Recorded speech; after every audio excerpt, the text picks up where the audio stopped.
this thing when they certainly shouldn't have. They're already on them. That's pretty good. But the hardest part of this is simply putting the bead on, okay? Particularly if it's a little bead.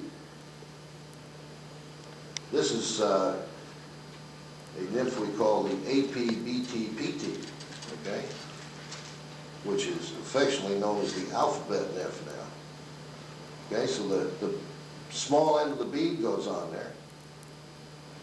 If you can see that, the larger. Now I want you to take that fly you just tied and go out and catch a fish on it. I would really like to Imagine catching a fish on your own tied fly. Good luck, and I'll see you out on the stream. Thanks for watching. 2457 TMC hook. Dairiki hooks have a nice one too. That's the 135. Now this again is just a superb for the pale morning gun. It's just a surprise the daylight's out of me, and it works all the time. So this is a permanent part of my arsenal. You can tie it with a copper bead or a gold bead like this. Now I'm going to just move the bead back with my index finger a little bit. I'm going to wind in front, just so I've got a little space up there, okay? And I'll hold the thread down and back, and I'm going to just come in back of the bead with the other thread. See how the bead just stayed in the right place? That's this rear thread being held down. Now you want all that thread stuff underneath the wing case, so you just turn the bead. That's cheating, but it makes sense. Just turn the bead until the thread's up. Don't fight it. Then come down, give this a kind of a coat of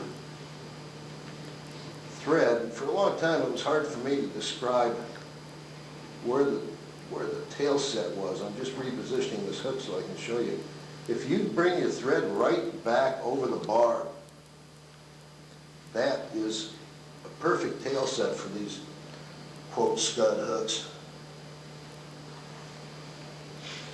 We're going to get to use our scrap wire again, and we're going to get 6 pheasant fibers again. You see how easy, if you look at the base, how easy it is to count those. See, we can, best way to count to 6 is count to 3 and then double it.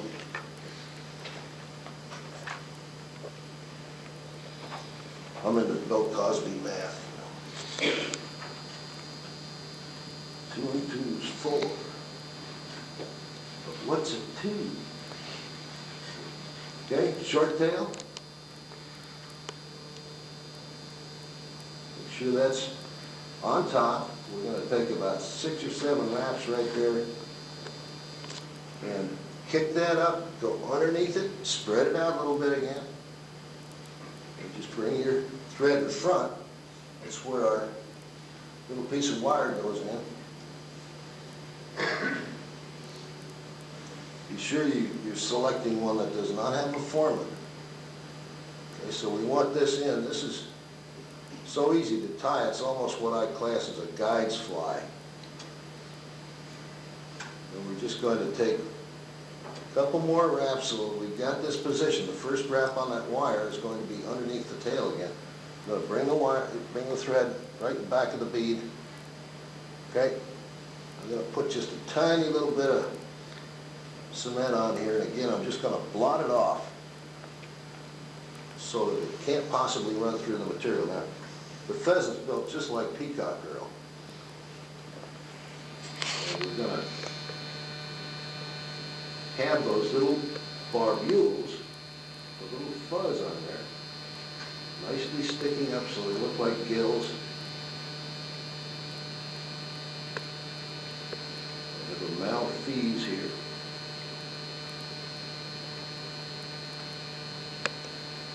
Just broke a fiber, which means we can have a syncoped or a fix-it. interest of time, we will have a single pet. You should have 6 fibers, so we want 3 legs on each side. If we wanted to fix it, we could tie one in right now. Okay? So now that you know it has 5, so we go underneath with the wire. It has 5, and it's supposed to have 6. Come up, there's your rib, and I want to have 1 full turn in front of everything with the wire. That's between the bead and the material. Now I'm going to bring the wire over the top, and it's just going to suck right up next to that thread. Just take a couple of wraps in front, just break that off. Bring your thread up, and that's going to suck up right next to the wire. We're going to bring this over the top.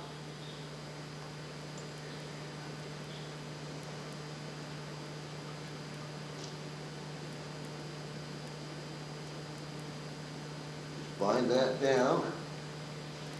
Bring our thread right next to the bead.